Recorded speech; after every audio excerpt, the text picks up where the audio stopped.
Universal Journeys Radio with your hosts, Donny Winter and Reverend Brenda L. Bates. Follow your heart, for only you know which path is right for you. Universal Journeys Radio is about how spirituality intersects with nearly every other aspect of our lives, even when we don't seem to realize it. Creativity and expression are our connections to the spiritual energy many seek to understand, and our identity is forged through this process. Universal Journeys seeks to help illuminate the difference between intersections between creativity, spirituality, and identity in order to empower and enlighten. Tonight, our topic is cornucopia of identity, identities we connect with. And welcome, Donny. Hello, how are you this evening? Good. How are you? Oh, pretty good. Cool. Oh, by the way, for those of you who, for those of you who may want to call in, our number is 347-850-8292. You are so psychically in tune with me because that's exactly what I was going to say. Well, that's why we're doing this together. We make a great team. I'm telling you.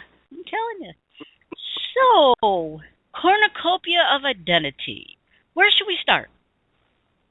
Well, since this is our first cornucopia of identity show, I think it's important to clarify the fact that, I firmly believe that we all have different identities running through each of us. We identify with many different things, whether it's gender, actual identity, spiritual, social, creative, and there could be many, many more that one could come up with. But I figured that we could focus on those few today because those seem most applicable to what we talk about on this show. So the first one is gender identity. So Brenda, how do you feel about gender identity? Well, gender identity to me is there isn't any. But because I don't look at people as a gender identity process or thing or whatever you want to call it. To me, everyone is equal. Okay, but there are people who have to, especially guys or gals too, is like to have this masculinity. Oh, I got to be this way, and Mm-hmm. Or we have women who are like, oh, I can't do anything. You have to do everything for me, and it's a balance. And then you could go right over into gays and lesbians and so on and so forth with that. Mm-hmm. But we're right down to the bottom taxo or whatever you want to call it. We're all equal. So the gender identity, it's most people are like, yeah, okay, this is who you are, this is what you have to do, and you're a woman, so you have to be barefoot and pregnant all the time. Not. Right. Or men who feel as though that emotions should not be expressed whatsoever. Stoic True. and grueling and all of those sorts of things. And I completely agree with you, actually, because that's precisely how I feel about gender identity, too. And I was going to add to that I believe all of us have certain degrees of both genders or associations of both Yes. genders running through each of us.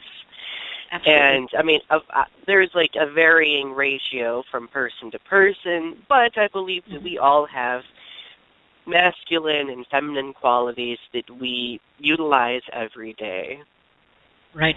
I would like to bring our caller in. We have a caller on the line. I'd like to bring our caller in and discuss this a little bit with them, okay? Okay. Hello, caller. You're on the air. Hi, caller. It's Jane. Hi, Jane. I knew it. Welcome. Glad you could make it. Hi. Yeah, how are you? Good, thank you. Good. We are talking about the cornucopia of identities. As you probably heard, we were talking about gender identities. Do you have anything to add that we didn't add to it? No, it's just very interesting, all the different gender identities that are out there that people don't realize or recognize or have a bias or judgment against, be it gay, lesbian, transgender.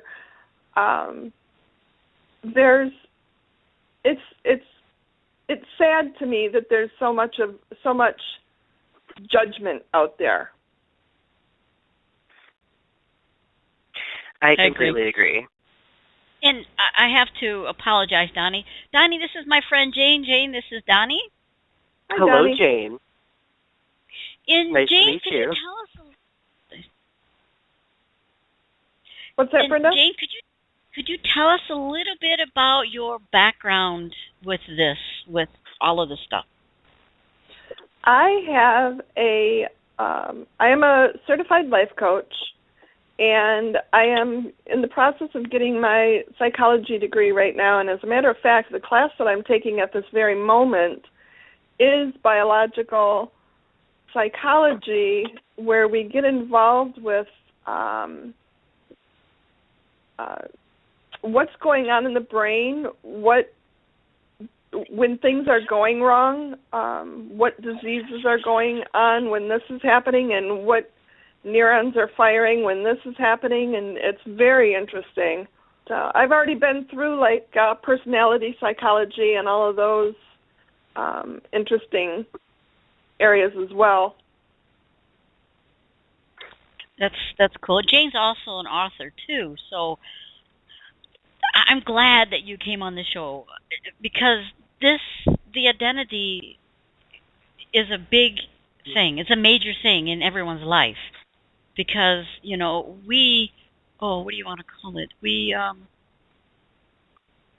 I can't even think of the word. It's not coming out. All I can think of is identity. Well, I think I may know what direction you're going in, but I can't think of a specific word either. But from the way it sounded, I feel like you're trying to convey the point that we all try to identify with something, and through this we create the person that we want other people to see, and we create our own sense of self-understanding through that identity or identities. Absolutely. Yes, we all just want to belong. We want to belong to something, and what our identities do is it allows us to feel like we belong to a group or to a culture or to a work group, or identities is such a broad spectrum. It is, because identities is like putting on a mask, and that's basically what it is putting on our mask and being a chameleon in different settings. And when you're in a spotlight, you have something totally different, and it is totally different, and that's what we resonate with, or that's what we do. We do that all the time. Yeah. Whether we want to or not, we just have to put on that hat. And we have different words of using. Okay, I have to put this hat on today, or I have to put that hat on today, or I have to become this person today, or I have to become that person today, and then we lose who we really are. Mm-hmm. Yeah, and that brings up something that has gone on in my personal life. This was a few years ago now, but I was in a abusive relationship, and I ended up, when I left the relationship, or even before I left the relationship, nobody knew what was going on in the relationship because I put on this mask. I had this mask that I put on and went about my business. Everybody was quite startled, as a matter of fact, when I said that I was going to divorce the man. And for a long time, I kept that mask on. It was all that I knew. As we all do. Yeah. I remember going into the service. I'm sorry, Jane. I remember going to the service, and I was one person when I went in, and then I met this gentleman, and I became someone else. I became what he wanted me to do or be. And I had done this all my life because I just do that. I become the individual who everyone else wants me to be, because I wanted to make them happy. Right. And I'm a harmonizer. So throughout the 8 years that I was in the service, I was what he wanted me to be. And then when we divorced, my identity was gone. It was like, okay, Yeah. who am I now? I had to rediscover who I was. That's right. And then then someone else came into my life many years later. Then I caught myself doing the same thing, and I was not happy. And I was like, I had to put my foot down to myself and say, look, Brenda, you're not happy. You can't make him happy. The only one that you can make happy is you. So you better start doing it, because he's not making you happy, and he can't make you happy. What's very awesome about that, though, Brenda, is that you recognize that and stopped the chain on your own. Yeah. It was hard. It was hard because not only did I have to stand up to myself, but I had to stand up to this individual and say, I'm not doing that, or I'm going to do this, or, and that was a lot of fear inside that I had to just push out of the way and go forward with it. And that's where most people get caught. That's right. Very courageous of you. Mm-hmm. Yeah. I completely agree. And it's very interesting, the different situations that we face, too. It doesn't necessarily have to be limited to a love interest or a romantic situation, too. I've had many friendships where I've subliminally have tried to adapt myself to the kind of person that they wanted me to be, whether it be doing things for them or going places that they want me to go, engaging in activities they want me to engage in. And then I realized over the course of time that, that's totally not me. Like, I remember when I was in college, I knew some people who, wanted to always go out and party all the time. And keep in mind, I am not the partying type at all whatsoever. And I would find myself in that kind of a situation, and it would make me uncomfortable, and I wouldn't be happy at all. And afterward, I'd realize that I was completely compromising the person that I am just to make those people happy. And I think it takes a few times of going through that before we actually realize what's happening, before we actually realize that we have control over our identity and how we adapt ourselves to different social situations. Definitely. Yes, definitely. And you have to be strong enough to take that next step, and the next step is your own happiness. Like we had a comment in the chat room saying we are responsible for our own happiness, and that is very true. Mm-hmm. Thanks, one thing that I didn't realize for all those years, for a lot of years, I didn't realize that I was even putting on a mask when I walked out the door. I mean, it wasn't, and it was kind of like what you said, Brenda. When it was done, it was like, well, who am I? Mm-hmm. What is my identity? What do I want to be when I grow up? Right.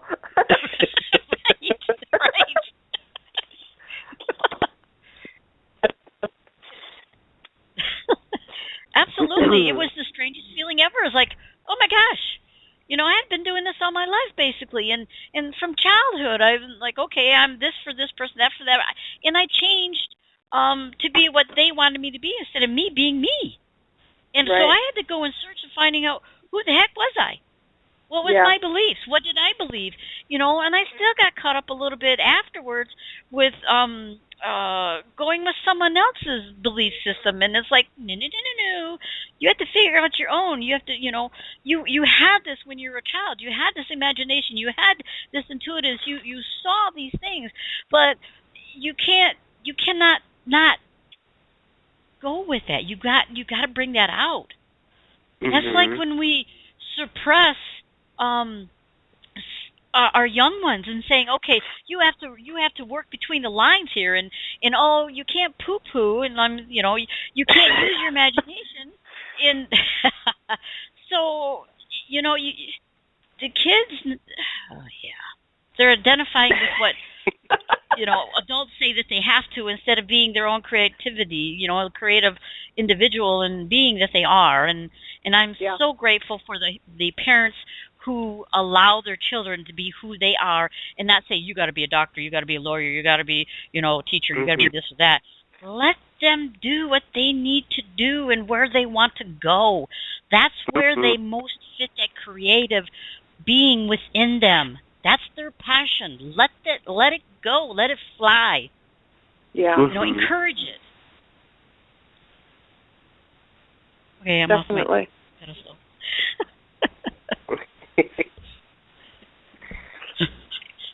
I was telling Donny earlier, because I had to switch up from my phone to plug into directly from my computer, and I have my headphones on, and I put my hand over the one side of my headphone where the microphone is at, and I was like, I feel like a what was it I called it, Donny?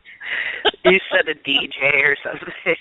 Yeah, I was like, I feel like a DJ. Got my hand right up there next to my ear. I'm identifying with the DJ because I got that mic coming right over in front of my face. Now that would be a very interesting identity for you to take on, Brenda. But see how easy it is to put on an identity? You know, I mean, it's so easy, and even though I'm messing around, it's still an identity that I said, oh, I could be a DJ, and it...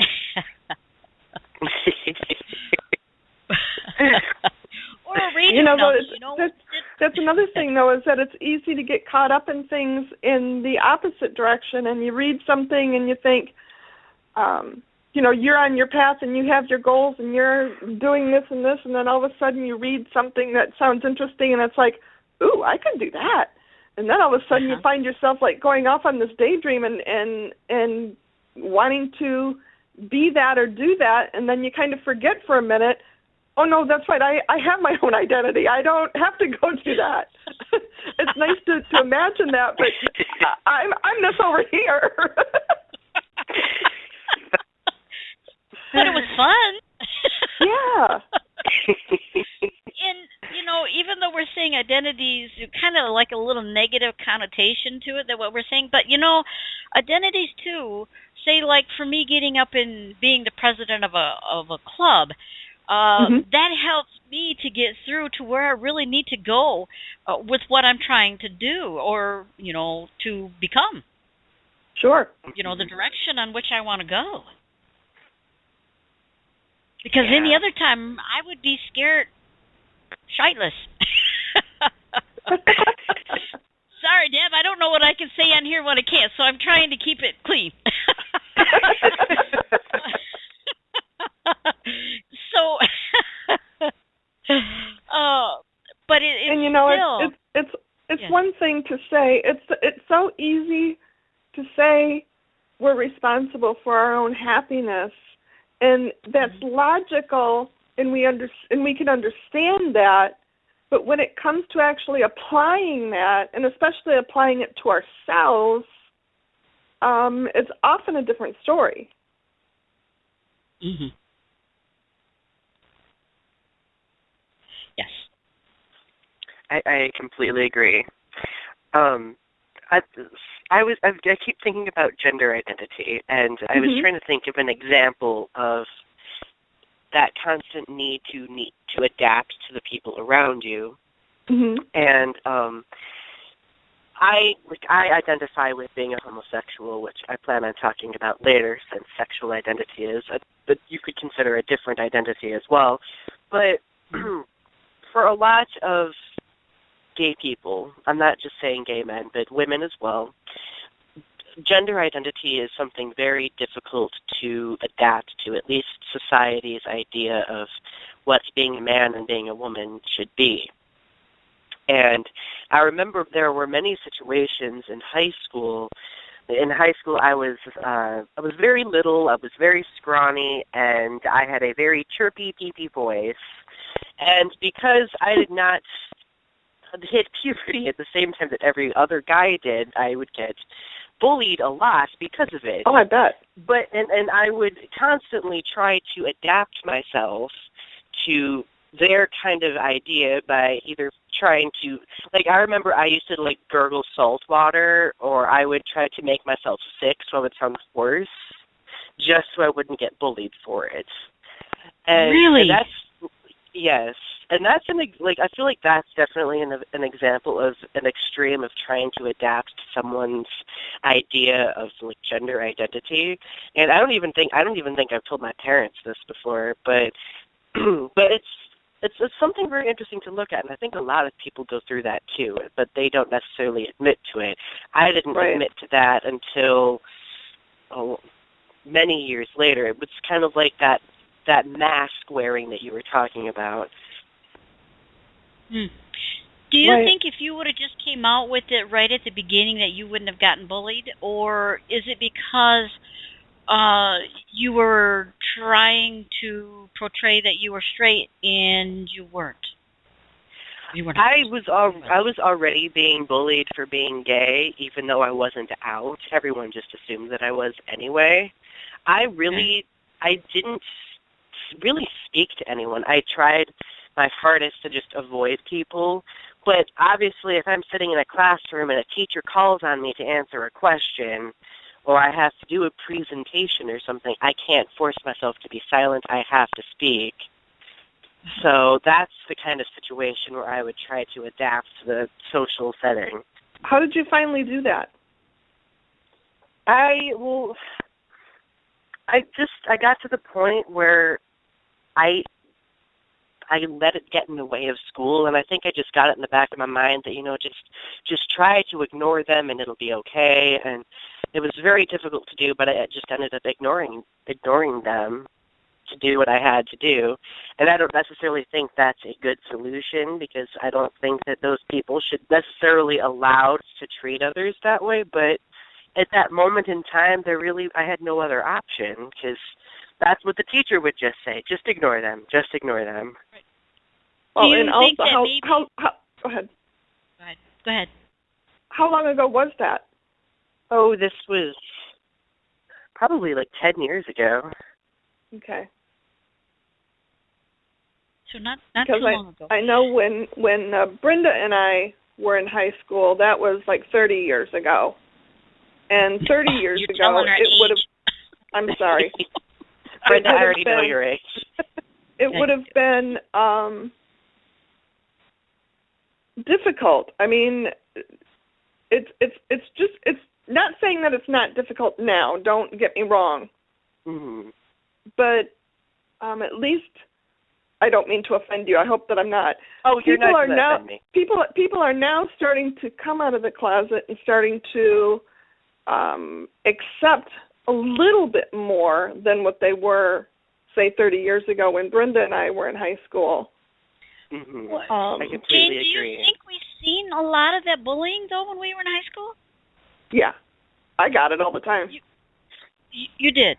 But I got bullied. See, I didn't know that part of it either.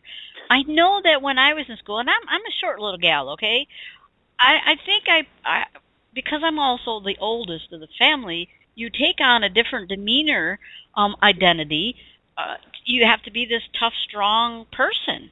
And I did not get bullied, because it's like you're looking at me and I'm looking at you, and it's like, you don't want to go there.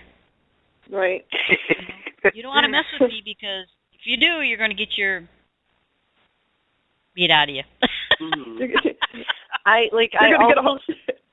I also think that because the bullying that I described was more of like the social in the classroom type of bullying. There was a lot more other bullying that took place, and I do think that everything has become more progressive now. I firmly believe that bullying is a learned experience as well, and I think that the people who do bully end up seeing other people bullying, whether it's their parents or like their friends, or maybe in the media. I'm not entirely specifically sure, but I also think it largely depends on location, because I grew up in rural northern Michigan, and even when I came out, or even when I was in high school, there really weren't any gay people. Like, nobody was out. Everyone was afraid to come out.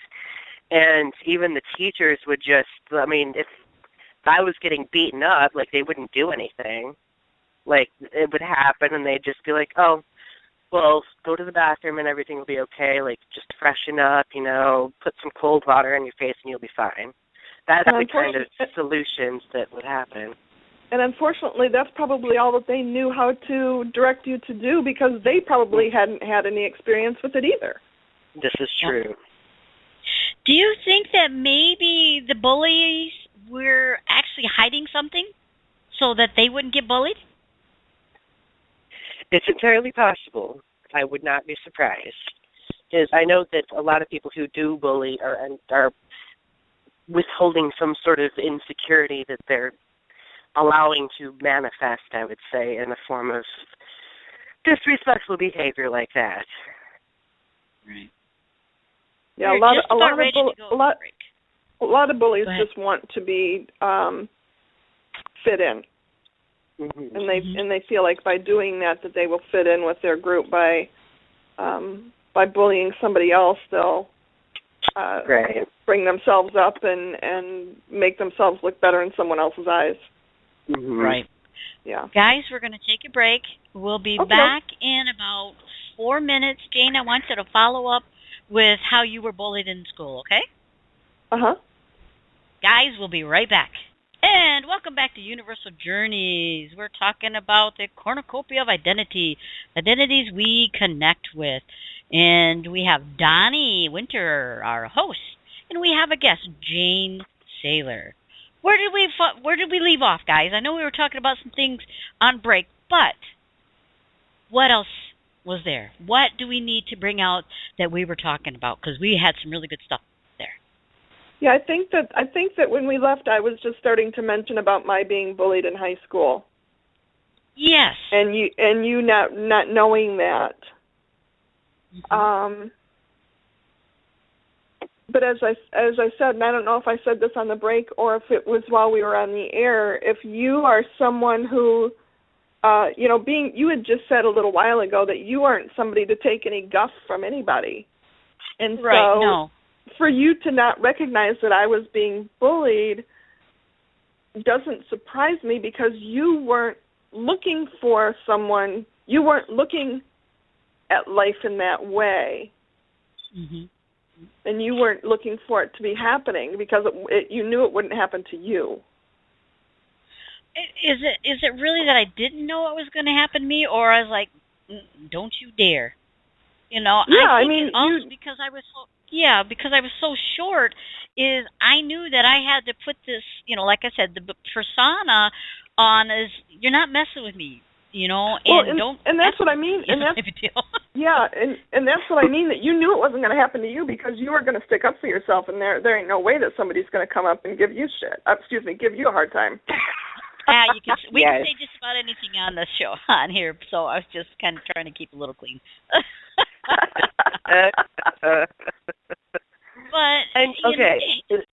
But you go first, Brenda. Thank you. It's like, do you think that that we bring this to ourselves because of the energies that we're putting out there? And I'll give you an example. That's just like when you're riding down the road on a bicycle, and you have several people in front of you on the bicycle with you, and all of a sudden the dog runs out to the road, lets everyone else go by, and then he attacks you. Because for whatever reason, they may not have shown fear to this dog, but for whatever reason, you showed fear, so that's the dog attacked you. Do you think it might be something like that that's happening?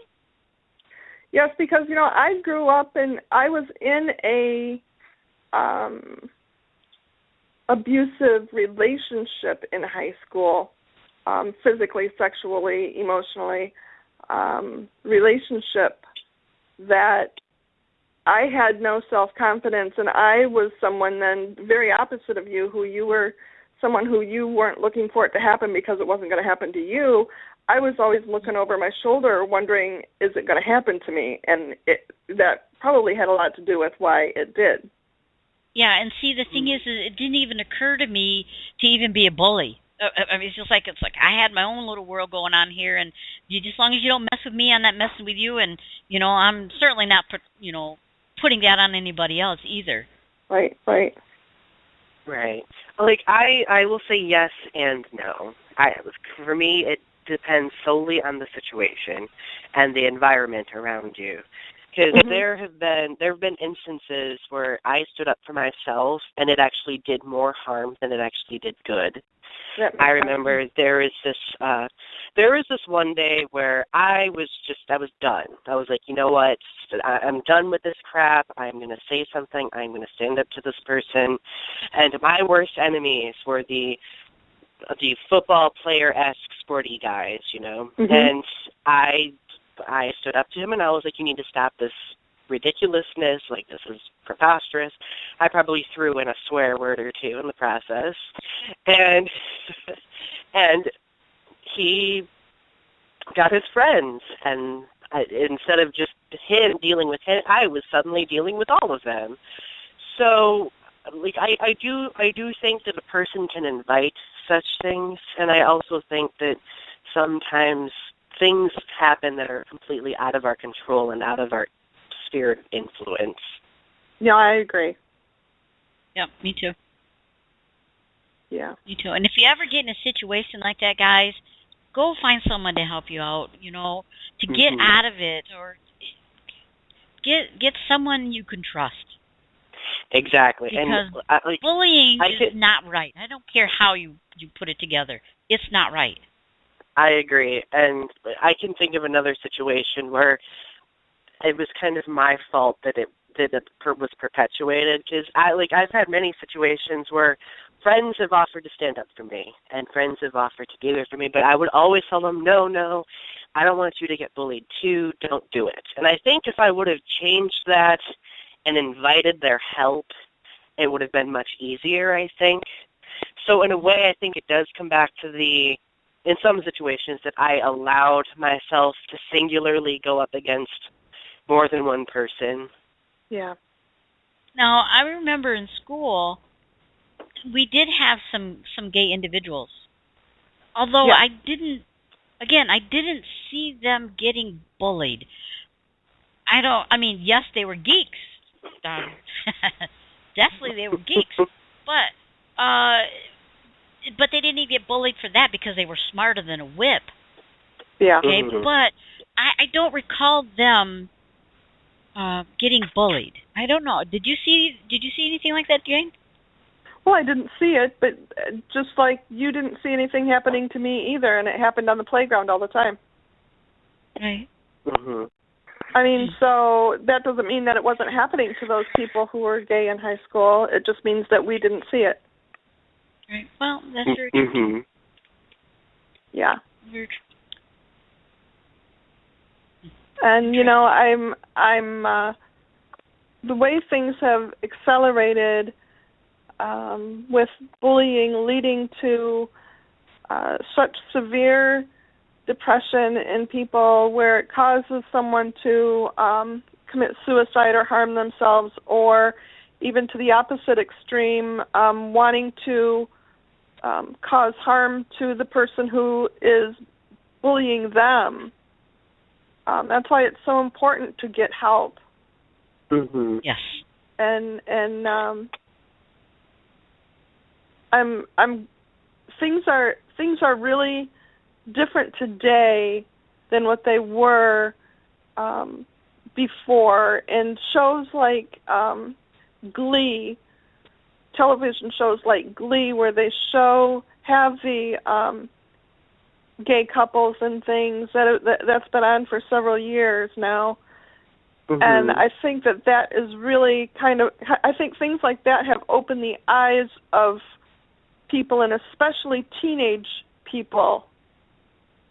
I have two children, an 18-year-old and a 22-year-old, and they grew up in a big school, really big school, and never had I ever heard them make any comments about anybody being gay, or it was just everybody was just you just got along.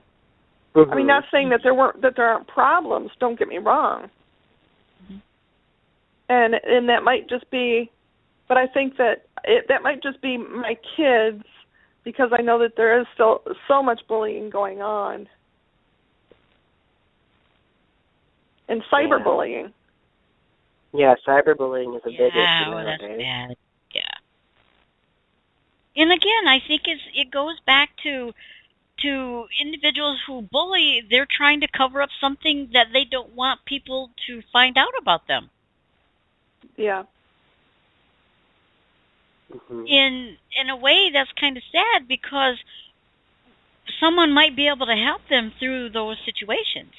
Be it whether or not a parent is beating the crap out of them, so they have to feel like they have to be tough, or whatever. It's still. I mean, there are many different ways that we hide things, or why we hide things. And interestingly, yes. Interestingly, the what people don't realize, and what parents don't realize, when you have children, the first 4 or 5 years of childhood, and especially like the first 6 months to a year, are so critical with how that child is going to behave for the rest of their life.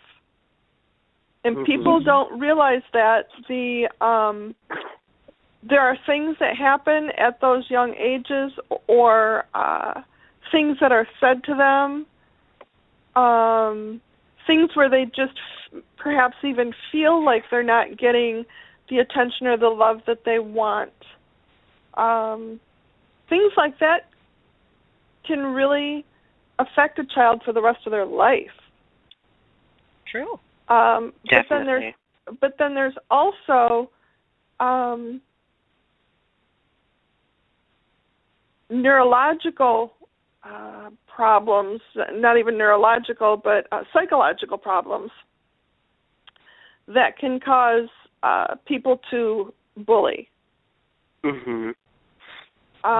You know, there's things that like say people who are sadistic, you know, they learned that from somewhere, but they have a switch that you don't.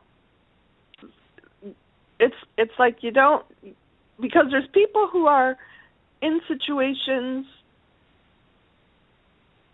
that don't get sadistic. They would be in the exact same situation, and they don't, you know, they don't fall into those characteristics where someone else will. And the someone that will has that tendency in them already genetically, that switch, that if nothing happened during their life, that they could live their whole life and not have that switch flipped. But then something happens. Mm-hmm. And then that switch is flipped. And then that starts going, you know, that starts causing one thing after another, and once that switch is flipped. I could definitely see that. I mean, yeah. And this is going to go, it's going to go in a little bit different direction, but not much. That's like you have a family. Say a family of 4. Okay, mom, dad, brother, sister, or 2 sisters, 2 brothers, or whatever. One parent sexually abuses the other one child. Okay, which causes an effect within that child, because that child doesn't know any different, and they think that is what society is about. But the question is why do they do one child and not the other? And, you know, so say pedophilia, okay? Pedophilia is the same way. There's a very possible indication that when they were younger, they were messed with. So that's what they were brought up with. That's all they know. Right. I'm not saying that's always the case. I'm just giving an example. So as they grow older, they think that's you know, the norm. So that's what they have to do. So then they get themselves in trouble, and then they wonder, like, what's wrong? What did I do? You know, because they didn't know any better.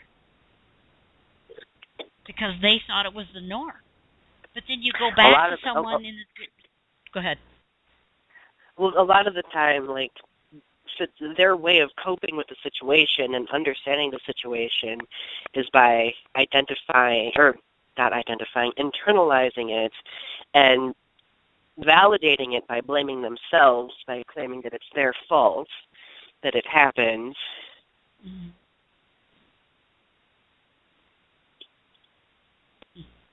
I'm just with these individuals who are, identified, especially the priests, and I'm just gonna come out with this with the priests. I feel sorry for them because they're not getting any help. Not really. And then you get to the point to where the Catholic Church has to do something about them, and what do?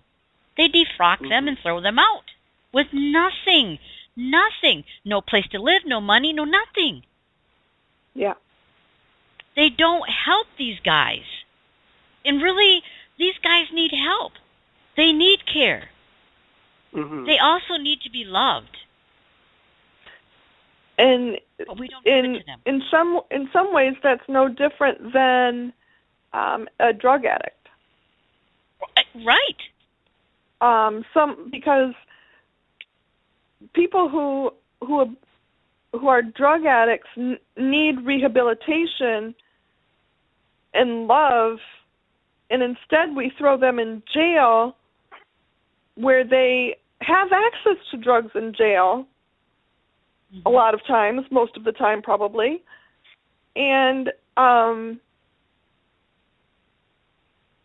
that's not the answer. Mm-hmm. But so many times, we just put them in jail, and rather than having them go through a rehab, and I can't say that that's all the time, because I know that there's times where my son is an addict and he left rehab. He had a free ride through rehab, and he screwed up, and he I guess he didn't leave. He got kicked out because he wasn't following their rules, and he did it himself. But as far as getting kicked out, he did all that to himself. But fortunately, my son is one of the people who was able to get off the drugs, because he did go through a short stint of a rehab program, so he learned a lot there. But he could have been in a rehab program for a few years, and it would have done him so much good, and he could have made a new start of everything. Where he's 18 now, and he is making a new start of it, and I'm really proud. He got expelled from school before about 6 months before he graduated, and fortunately he busted his rear end and went to an alternative high school and did graduate with a degree instead of a GED, and Excellent. Now he's in college. Excellent. Good. Very good. That takes a strong young individual. That takes a strong individual, not necessarily young, but that takes a strong individual to do something like that. Yeah. Definitely. And I also strong. think it shows that the people around him were also strong and encouraging and positive, because I know there are situations where young people like this do not have a support group. They don't have anyone that they can rely on, and the only thing that they can count on or that can help them cope is the drug. So they go back to it, and they go back to it, and they go back to it. Mm-hmm. Well, and they go back to the same group of friends. They don't realize that they can't keep those friends. When my son first went to rehab the first time, when he did the short stint, when he learned so much and did so well, he learned all about you have green light friends that are really good friends that will support you. You have yellow light friends who are these people are people that you kind of got to be cautious with, because these are people that'll suck you back in.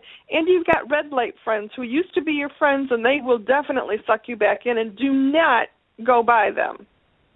Mm-hmm. But he did. He got out of rehab and was doing good for a while and started hanging out with his red light friends and got sucked right back in and almost OD'd. Wow. Wow. I actually ended up having to put him into a psychiatric facility, a adolescent psychiatric facility for a few days because he was threatening to commit suicide. And that is so not him.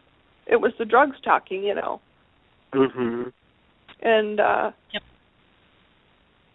so the difference with we were talking about the pedophiles and things and how it's so similar with people who are addicts and that we just need to get them help. Right. And we don't. I mean, even bullies need help. Mm-hmm. Mhm. They may not realize it, but they also need help too.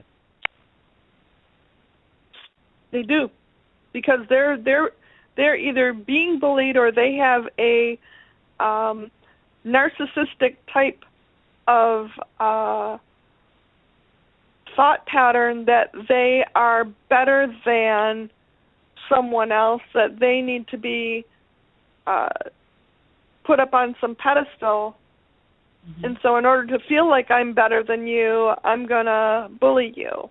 Mhm. And that actually goes back to a learned thing. Mm-hmm. Definitely. Mhm. One of the parents could be that very same way too. And it may not be the same way. It may just be similar. Mhm. Similar. That's right. You know. And of course, you have some that just kind of come out that way. Uh-huh. Right. But I mean, it does happen. It's like no matter what the parents do or whatever, the child is going to be that child. You can Well, see those individuals on Dr. Phil. And unfortunately, like I was saying earlier, most of those children who are like that have a mental deficiency that isn't being recognized. Mhm. They have a depression, they have a schizophrenic, they have a narcissistic gene in them, they have this or that, depression is definitely an inherited gene. And when you have that, and you can have that inherited gene and still not be depressed. If something doesn't happen in your life to cause you to go into major depression, you can have that gene and not have major depression in your life. Mhm. But if you have that gene and then something happens and you can't pull yourself out of it, if something is routinely happening, that switch is flipped. Right. Yeah. Definitely. So, and those are, would you consider those part of identity, though? I know that you would identify with some of that, but would that be considered an identity that we would normally say, okay, like a bully has an identity, or say that, all right, my identity is Reverend Brenda. Okay. Yeah. Would you say something like that would be identity? That you're Reverend Brenda? No. What do you? I missed it then. I missed the question. No, about individuals that we were just talking about with neurological deficiencies or something like that. Psychological deficiencies, yeah. Is that an identity that they would, or is that just? It's an identity that they would end up living with, because just like we were talking about earlier, that's all they know. Okay. And so this is my identity because this is what I know. Right. So it would end up turning into their identity. Because that I'm just thinking and talking at the same time. Mm-hmm. And Donny, what were you going to say? remember, Brenda, how we've talked in the past about like accepting facets of our identity? I think this has a lot to do with that. I feel like a lot of psychological issues come from people who aren't willing to, accept their identity, so they internalize it or they try to control how they feel about it. They internalize that insecurity. And I think accepting that identity as being an important part of them is what helps them eventually overcome their own insecurities. Does that make sense? Do you think they overcome them even though they're on medication? Or is it just something that hides their identity? Because it seems like the medical profession, all they do is they, I don't want to say sugarcoat it, but they don't fix the cause. They don't fix the root cause. They just patch it. That's an interesting question. Again, I think it depends on the situation, and it depends on the person's, like the trauma that the person is dealing with or the deficiency that they're dealing with. But I think everyone has the capacity to recover and heal from almost everything. And a lot of the time, these different medications that people prescribe basically implies that the trauma itself is the person. I think in order to overcome that trauma, they have to acknowledge the trauma as being something apart from them, but them accepting it. Does that make sense? Mm-hmm. It's a very difficult question to answer because there's so many variables and there's so many different things influencing a person's situation. Right. Well, hold that thought because we're going to break. And we're going to go for about 3.5 minutes. So catch you on the flip side. Welcome back to Universal Journeys with Donny Winter, Reverend Brenda, and Jane Saylor. Welcome back, guys. Thanks. Yay. Yay. So, what were you guys talking about when I had to leave the room and come back? Well, we were discussing the differences between how I was looking at our conversation earlier in comparison to before we left for break, and the way Donny was looking at the conversation before we left for break. I mean, I was looking at it from a psychological side, and Donny was looking at it from more of a behavioral side as far as being bullied and things. And so I know when Donny said that people can recover, and I'm thinking psychological and he's thinking behavioral, so I didn't want people to think that he was talking, that he's talking about behavioral issues, and behavioral issues can definitely be taken care of. Whether the child wants to be taken care of is another story. Because sometimes you just can't manhandle a child, and you can't make them do something that they don't want to do, which unfortunately is the same thing with addiction. I had to learn with my son that I can't make him not do drugs. He has to. That's his bag. Right. I can do everything. Go ahead. I think also the main point that the main conclusion we came to was the fact that there are just so many different variables involved. Oh, absolutely. And there are so many different layers, and there are so many different filters to look through when it comes to a person's identity and the issues that they're dealing with.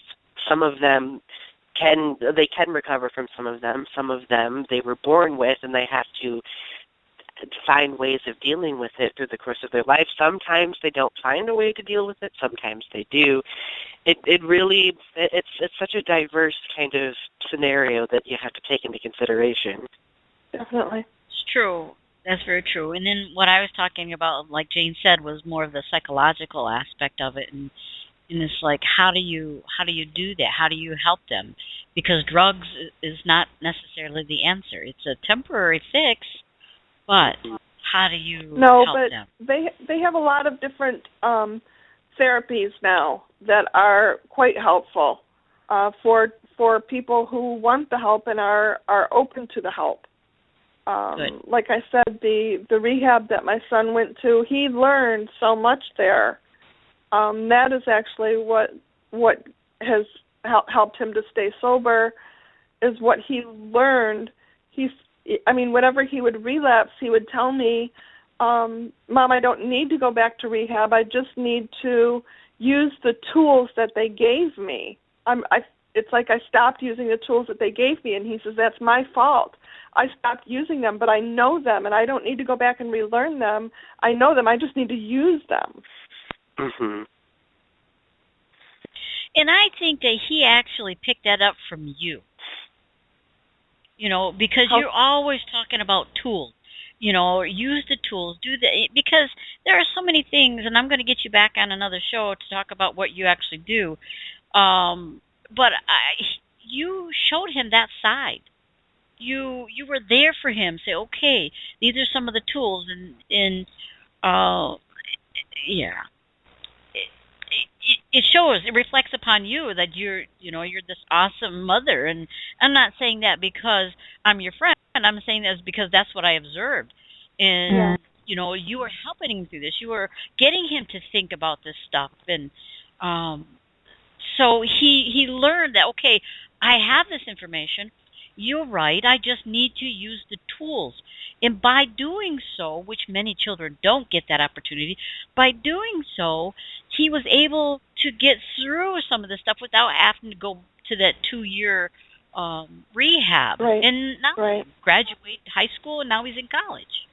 Right. And Deb in the chat room says he needs the support, which he has it with you. And he says, I know how to do yoga, but don't do it alone. Mm-hmm. So, yeah, if you just have the tools, and that's what he's saying, Mom, I have the tools, I just need to put it in motion. Yeah, and I didn't let him off the hook with that. I wasn't nicey about it when he told me that he just needs to use the tools. Well, then use the damn tools.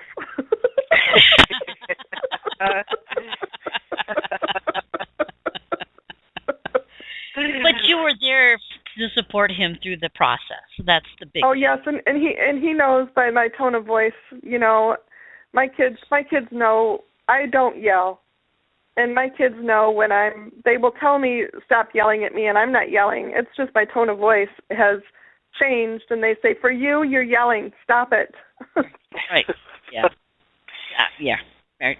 And Deb also states in here, it says, right, having the tools isn't always enough. My son had the tools too, but that didn't help.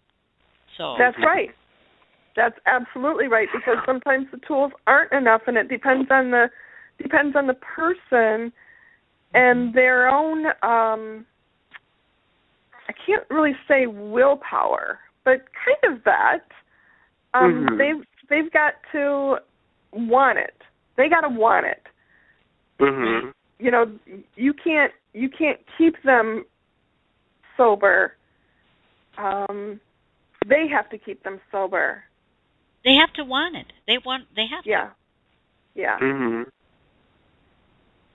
It sounds. Oh, go ahead. Sorry. No, go ahead.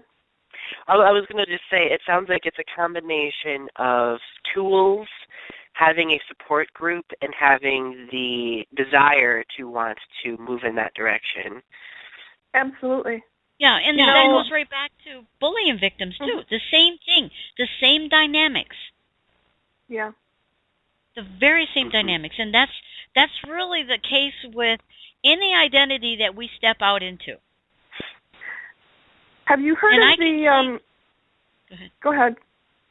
No, I was going to say, and that goes back to me. I was asked to be a president of a club, and it scared the heck out of me. I was shaking, because it's like that's not something that I was ready for, even though I knew way back when that I would probably be this because I was given that. But it's like, no, no.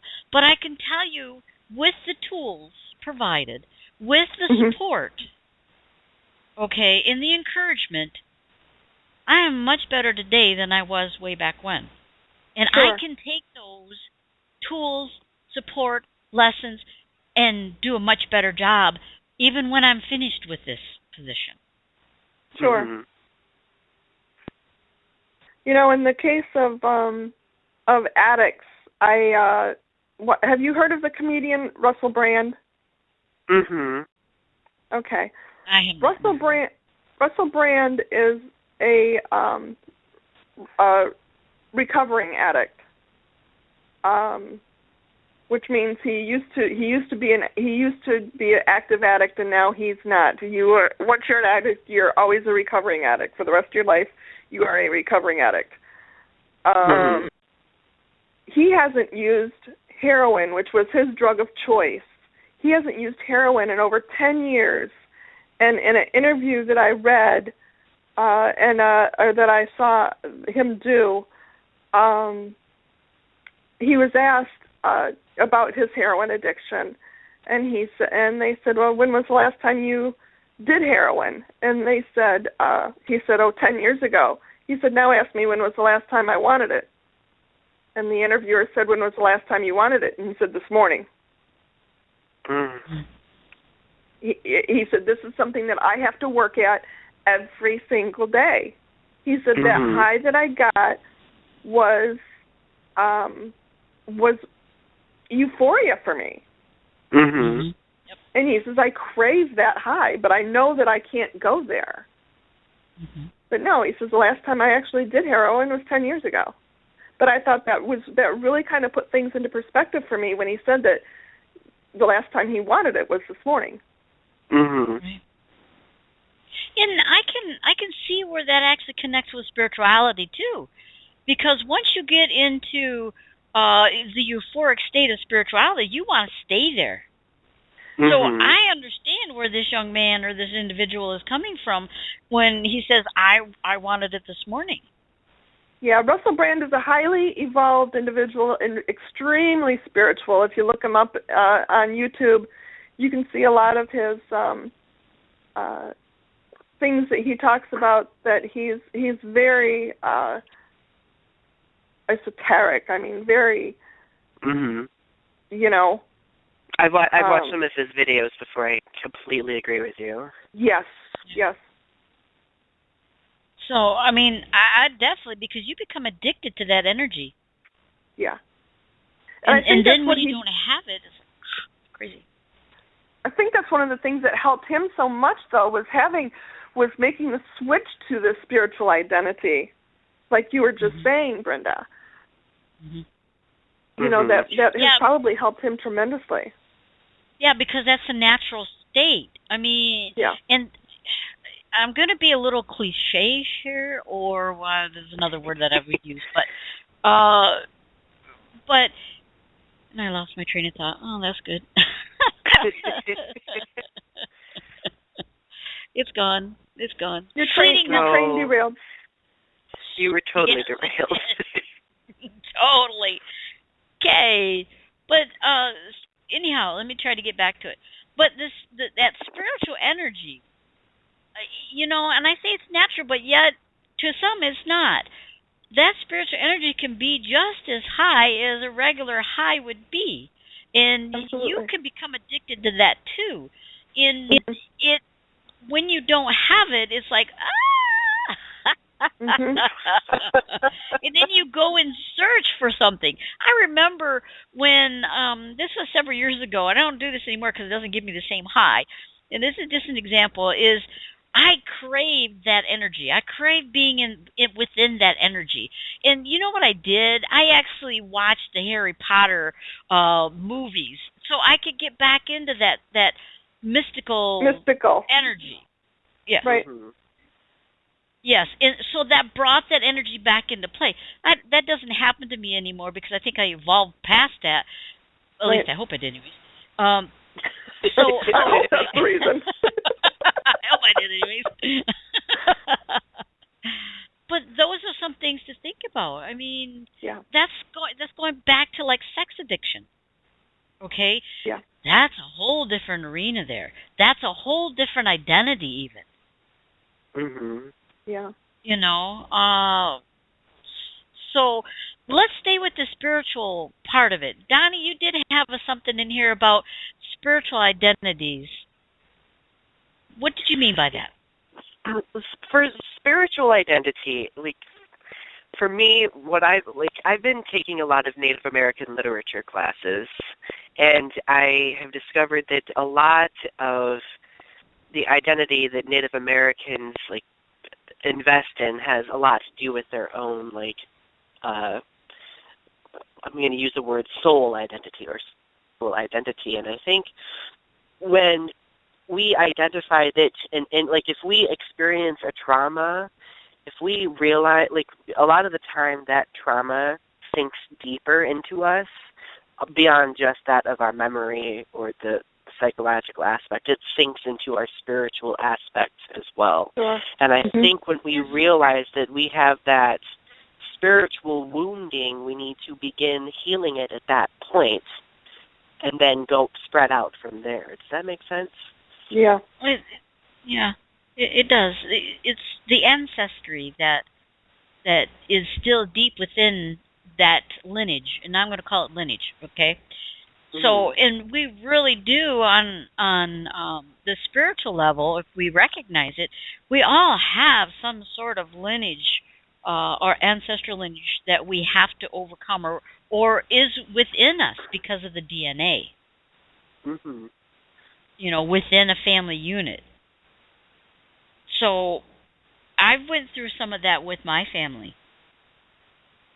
And it's not easy, but yet being a spiritual individual that I am, I was able to see the outcome in the release that happened when I took charge, when I knew how to do that, and I did it. Mm-hmm. So that generations behind me that are coming up will not have to go through that again. Mm-hmm. Right. And you can do that. I mean, everyone has the ability to change an outcome. I completely so our agree with ancestral identity, we can change. Just like you mentioned, Donnie, about the Native Americans. We can heal from that. Be it hard, be it easy, be it whatever. But if you truly want to change and you want to forgive, it can be done. Takes a while. Because everything is interconnected within that ancestry. Mm-hmm. And you know, it's very... go first. You go first, Brenda. I was going to say, and some of those atrocities cannot be forgiven.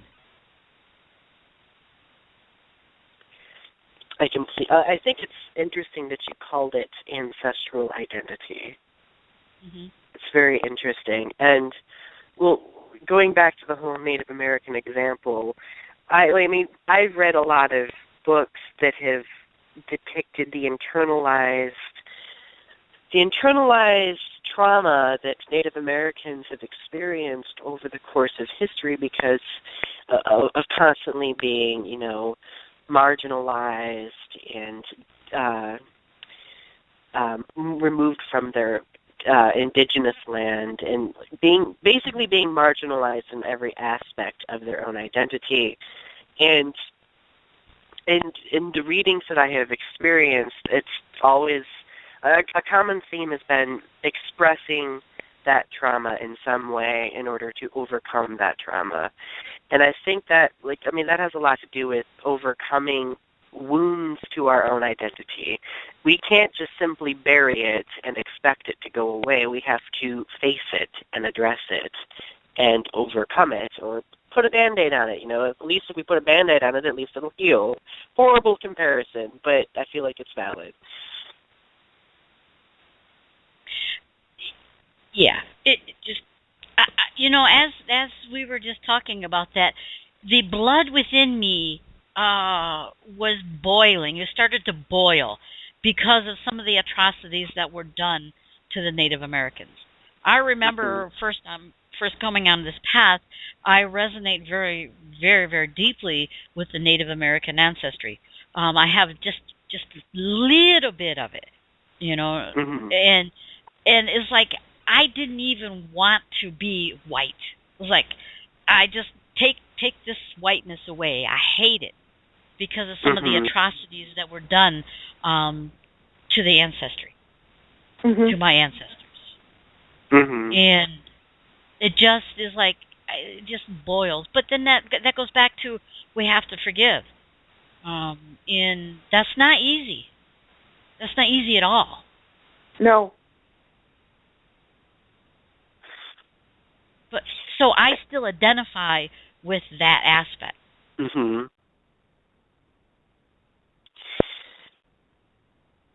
And that's been something that I've been trying to connect with lately too, because I discovered that I think I'm 1/8 Native American, and I've been trying to work through understanding the different atrocities that happened, and because in order to incorporate that as part of my identity, I need to understand the ancestral identity behind it.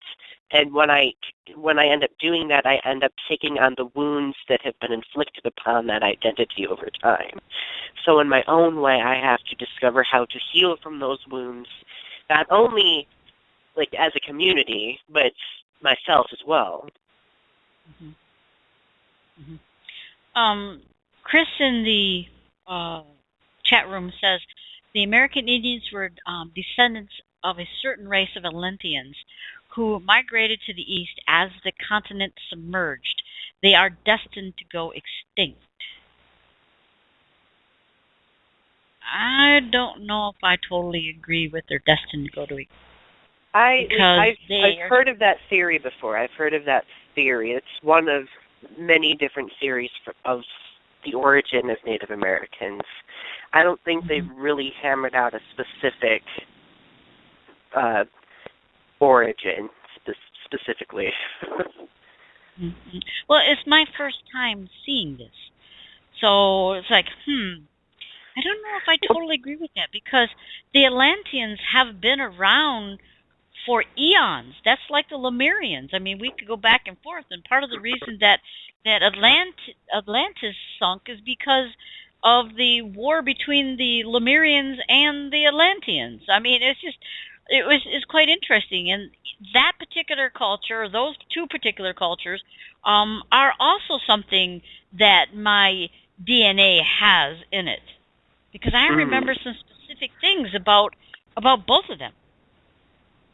Well, right. To me, to think that something is going to be that someone is going to become extinct, that the Indians are going to become extinct, leads me to believe that they're going to stop procreating, and I don't see that happening. Right. And Chris also puts in here, says, all races go extinct in time. Chris, give me examples. Give us some examples. Yeah, I know that they're, like, up in Russia and up in the North Polar region and things, there are cultures up there that are very small, diminishing. The elders are dying, and they're eager to pass down their lineage to the younger people, and the younger people aren't interested in hearing their lineage. I can see that in a Native American too. Yeah. But, for a different reason. Yeah. For a different reason. I don't think that Native Americans are going extinct necessarily. Now, I know that there are certain tribes that have gone extinct over time, but Native Americans as a whole, I mean, if anything, I can't remember the statistics right off the top of my head, but I believe their population has increased over time, actually. And Donny, I have to agree with you. Some tribes have gone extinct, but yet it's because they've integrated with a bigger one in order to be able to survive. And it's interesting that you mention that, because I mean, who determines if a group of people goes extinct? A larger group of people. And like I know there are many tribes in California who have been labeled extinct, yet there are still people alive that identify with being from those tribes. So I mean, if like the government can say that a group of people is extinct, and it may not necessarily be true. True. Very true. And the other way they become extinct too is when I was in Peru, there were bands, and I'm going to say bands of different uh, bands of different tribes. Listen to me, but the indigenous people who are there that are in the jungles and stuff like that. Oh, what the heck? Oh, that are in the jungles and stuff like that. It's because of their environment is being taken away from them. So, and what do? They fight back. They don't know what the heck a helicopter is. They think it's a god or something like that. Then all of a sudden, the helicopter does something to them, and they try to fight back, and then guess what? They're shot. They're killed. They're whatever. And then, of course, they're extinct. Mm-hmm. And it's not because they are, I mean, because they did it themselves. That's not the case. Is that we, as the white people, okay, we think that we own everything and we can go in and we destroy and we can conquer, we can take over, we can do whatever. And look at what's happening in, I'll give you a couple of another examples, two examples, in two different continents. We have the Native Americans that go down to Hot Springs, Arkansas, to a mountain that's called Manataka. Okay, that is their sacred mountain. It's called the place of peace.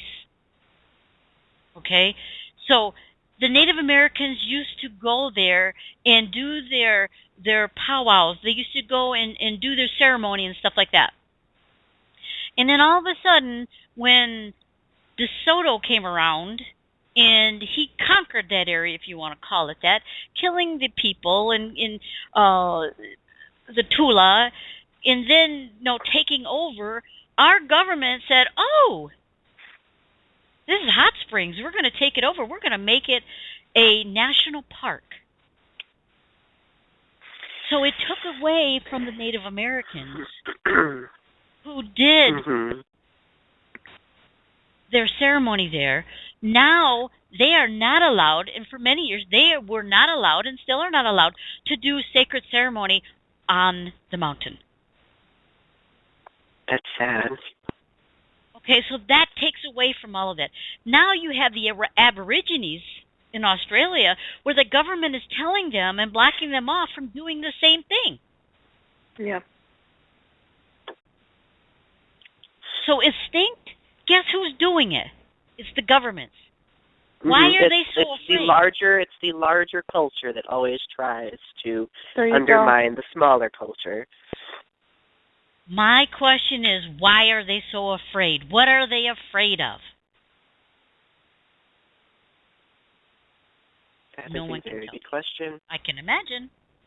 All right, Chris has said some other things here. Let's see. There are countless races of men that have passed away over time. The white races will go extinct as well. If present trends continue, whites no longer replace their own dead. Western man is doomed unless something alters. The Indians were a people who never moved beyond the tribal consciousness. Thus they became retarded as a race. Ooh, I don't think so. I don't believe that. I don't believe that. They're not retarded. Nah, I don't agree with that either. If anything, the indigenous populace of the world, yes, the indigenous populace of the world, they are more spiritually evolved than we are. Yeah. And culturally in some ways, depending on the situation. Yes. I think it's definitely a stretch saying that they are retarded as a race. I'm trying to process what that even means, I suppose. The thing is, Native Americans still live within a tribal consciousness, but they have adapted their tribal consciousness in coalescence with the white cultural consciousness, and they're still thriving today, and they're still sticking to their cultural roots today. I mean, it varies from tribe to tribe, but they still are. Right. I just, oh.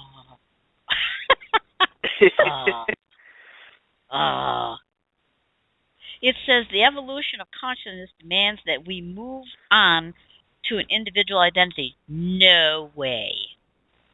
No. I think individual identity is strongly connected to communal identity. They both go hand in hand, especially in the Native American context. Well, even with the spiritual aspect, you may have your identity, okay, but you're also connected to everyone else. We are not islands upon ourselves. We are connected energetically to everyone and everything, every being. So if you want to become individual and you want to be identified as an individual, you will not last very long. Indeed.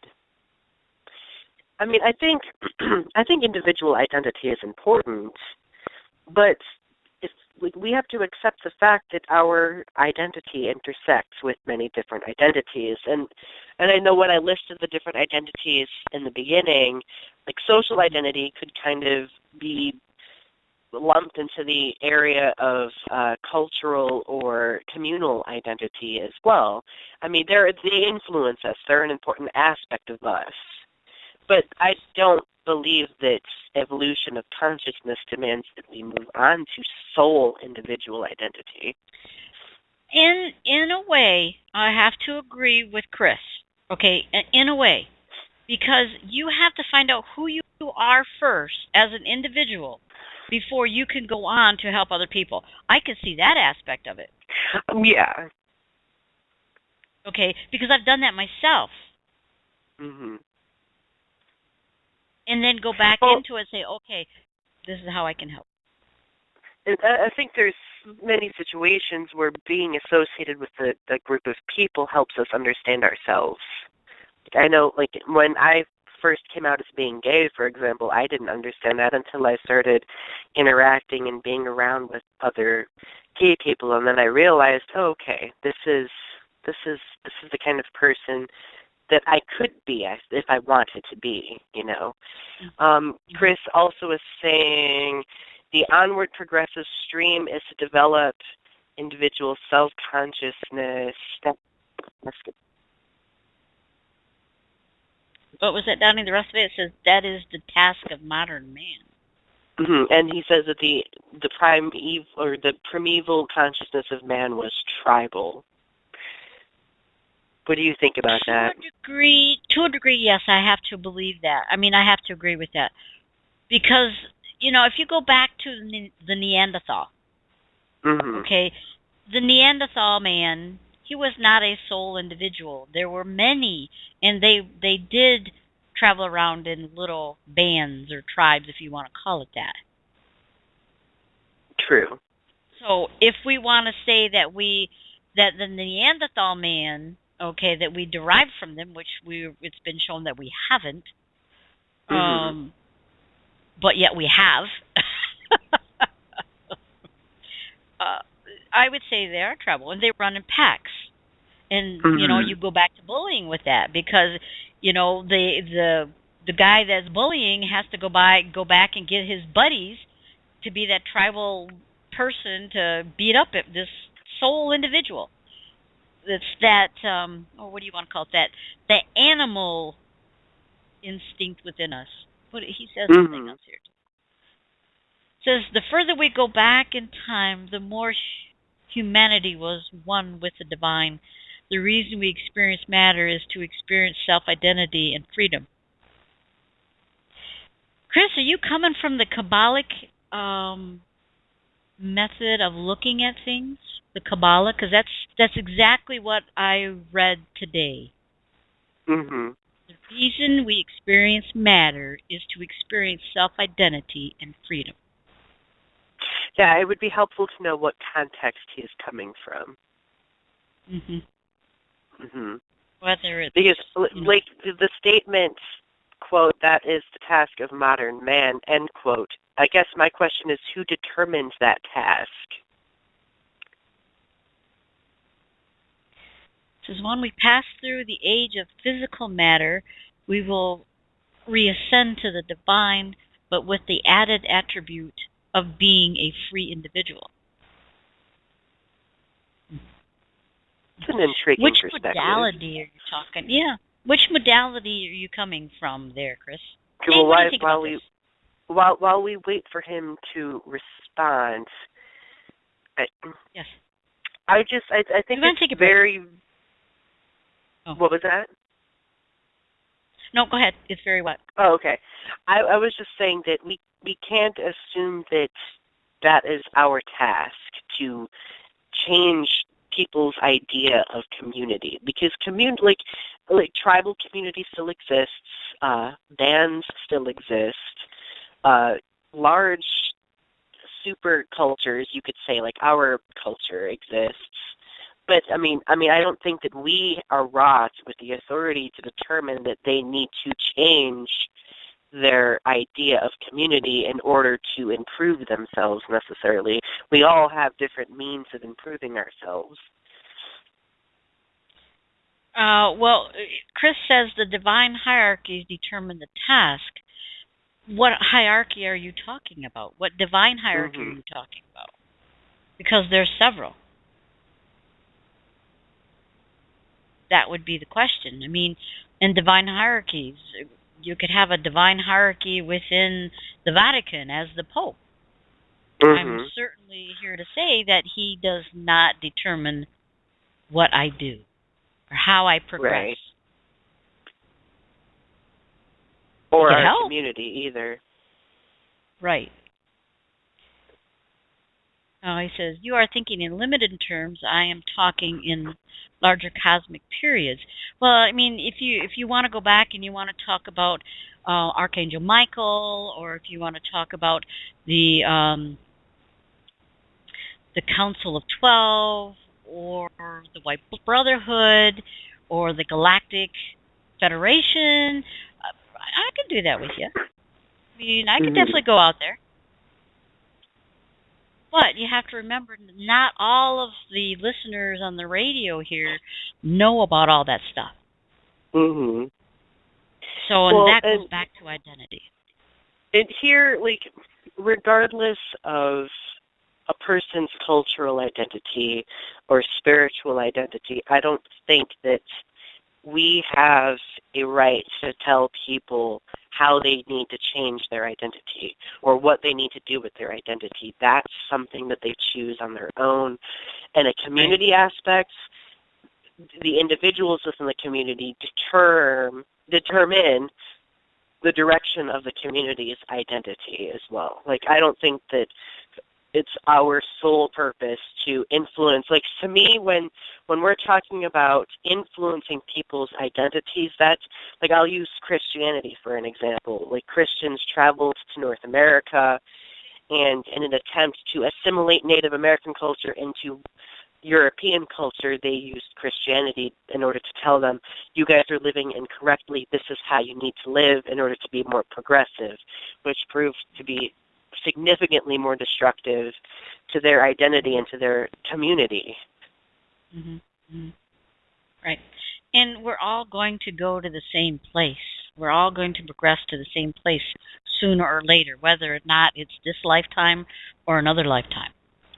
Mm-hmm. And Chris says, no, I'm talking about the spiritual hierarchies, the angelic beings far loftier than man. Yeah, okay. But then you go even further beyond the angelic realm. So he says, no one is talking about one human telling another anything. I'm talking about the evolution of human consciousness over long epochs of time. Yeah?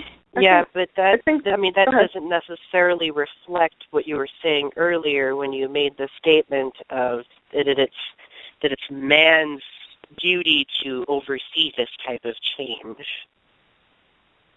earlier in the conversation. Yeah. Jane, go ahead. Well, I was just going to comment on what Donny said a few minutes ago about, no, we don't have a right to tell some other culture or somebody else what they need to do, what they should do, but unfortunately that does happen. Just like what Brenda explained about the government taking over the mountain in Arkansas. Unfortunately, it does happen that we do end up.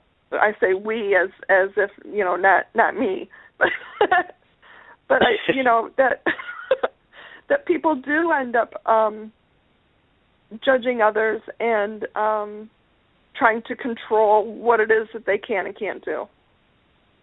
That's what all the war is about. Right. And that's why we have war. Is only a half truth. Yep. That's exactly right. That's how we have war. That's why we have war. That's that reptilian energy, the reptilian DNA that we have within our bodies to fight. But what I've learned today was every truth is a half-truth, and every lie is a half-lie. So what we believe is true is only half-true. So, Chris, what you're saying is true, but it's also half-true. And that's largely because we all don't share the same specific spiritual beliefs, of course. I mean, we can respect them, but we don't necessarily. But we don't necessarily share them. Right. Well, and again, that's where war comes in. Is the people who can't respect somebody else's beliefs and somebody else's individuality is where the trouble comes in.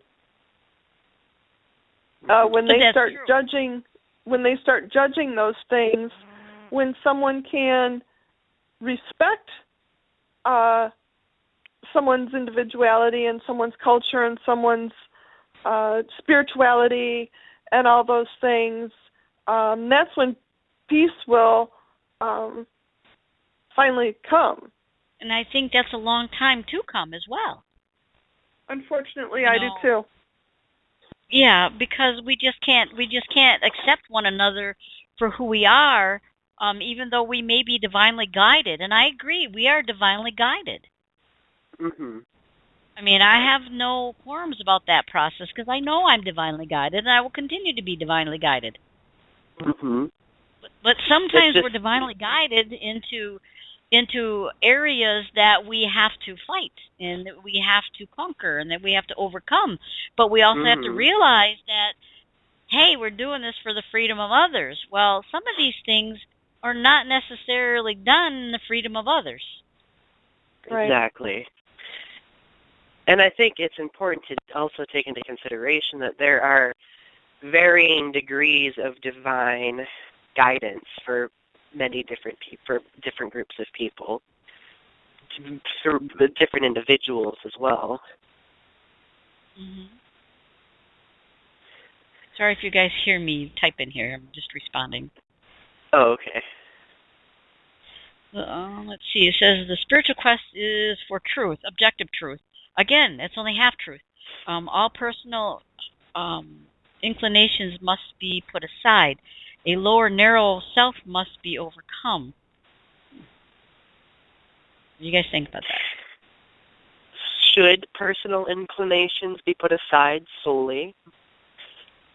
Doesn't personal inclinations weigh into spiritual inclinations as well?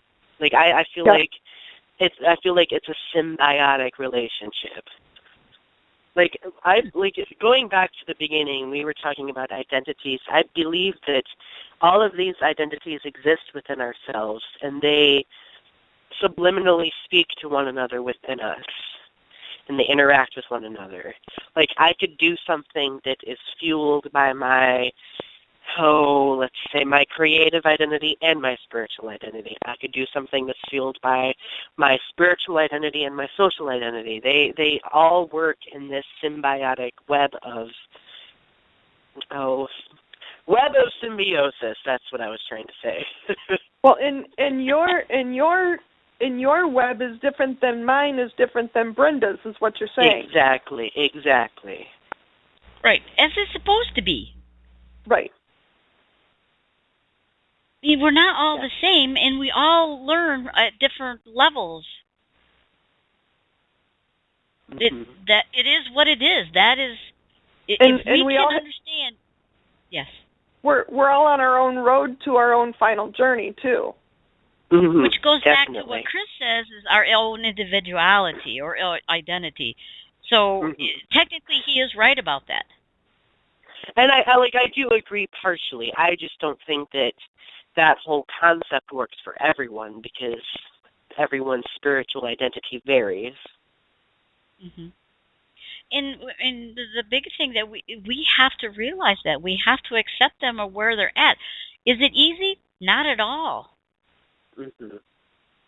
But the thing is like if we can understand the phrase "it is what it is," I mean, truly understand it, then we're better able to allow people to be who they are, where they're at in their spiritual evolution. And that spiritual evolution changes also even within, like, for instance, my spiritual evolution has changed so many times up and down the ladder. I'm not saying that it's always been a forward evolution. It's like I've gone backwards in my evolution, my spiritual evolution, depending on what's going on. My spiritual identity has changed. Yes, and mine has too. What I thought to be true, when I first started out, is no longer true now. Right. And that's the evolutionary thing. What Chris says here, the key is balance, to develop the ego without falling into base egoism. So very true. So very true. So we're basically talking about the same thing, but differently. Yeah. Very good. Very good. Very good. That's just like the difference between Christianity and Buddhism. They're similar. They say similar things, but yet they're different. Yeah, definitely. Neither one of them's right, and neither one of them's wrong. It is what it is. Yeah. Very interesting.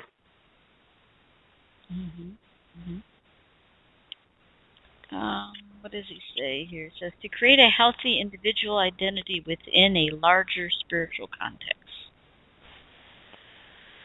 Okay, so it goes along with this. It says the key is balance, to develop the ego without falling into base egoism, to create a healthy individual identity within a larger spiritual context. I agree. I do agree that balance is the key, definitely. Yep. It's like that pendulum when it swings. And ideally, that is what we want to have happen, is to have that balance, and that's the goal. That's the aim. But not everyone is at that point, though. That's right. And also shooting for that and hitting it are two different things. Oh yeah. And there are varying levels of balance as well, depending on a person's definition of balance. And there are people who don't have a spiritual identity. I mean, they don't believe in the atheists and the there's a few other groups that don't have a belief system. A spiritual belief system. Right. Indeed. Yeah. Good stuff. Good stuff. So, let's see here. What was one of the other things? How about the social identity? Social identity. Well, our social, like we were kind of talking about being like in groups of like say friends, for example, that weighs into our social identity. Our occupation weighs into our social identity. My social identity since I moved from Michigan has completely changed because I'm not around the people that I usually was around. You know, I'm around a completely different set of people, and that influences my sense of social identity. Definitely. And I can see that with the progress that I'm making as well, even though I'm still here. Right. What, Jane? Like, I mean, even what we're doing right now weighs into social identity. True, because we're putting information out there. We're doing different things with this. We're bringing awareness not only to everyone else but to ourselves as well, because we're three different individuals, and we bring something different to the table. A different awareness, a different knowledge. Exactly. So, I have so many hats. Yeah, I mean, you think about all of the different hats that you wear. There's so many different groups that you belong to. I mean, I'm a writer. I'm a psychologist. I'm a life coach. There's so many different groups that I identify with. Yeah. Yeah, I'm a friend. I'm a mom. I'm a daughter. I'm a. Exactly. Isn't there a song in there somewhere? I think so. I couldn't help that. I think there's a country song in that somewhere. I think I've heard a country song like that before. Oh, that's funny. It's like, I was gonna say, and if you play it backwards, you get your dog back. You get your you get your dog back. You get your truck back. You get your you get everything back. Come on back, guys. Sorry. It's okay. Chris also mentions here. Chris also mentions here, which is why there are always some further along than others, which brings me back to the Indians. They fell behind. All humanity does not move forward at the same time or at the same pace. Thus, there are initiates and pupils. I agree. I agree with some of that. I don't totally agree. I agree with some of it, but I believe that everyone's definition of forward is different. Like, right, I don't necessarily think. Right, I don't, like, most Native American spirituality functions spatially, not linearly. Westernized spirituality functions more linearly. I am accustomed to thinking more linearly, but I have to take into consideration that their idea of forward momentum for their culture or their spirituality isn't the exact same idea that I have necessarily. And Chris, I have to say something here is I know there are some tribes who are moving out of what you're saying with the identity that the Native Americans have been in, that they're not moving forward. I would have to beg to differ with you, because I know of one particular one, and a very big one actually, a very prominent one, that is changing. They are not going the old ways. They are progressing. Not to offend anybody, but who are we to say that they have gotten behind? Exactly. But the thing is they've gotten behind because of white man suppressing them.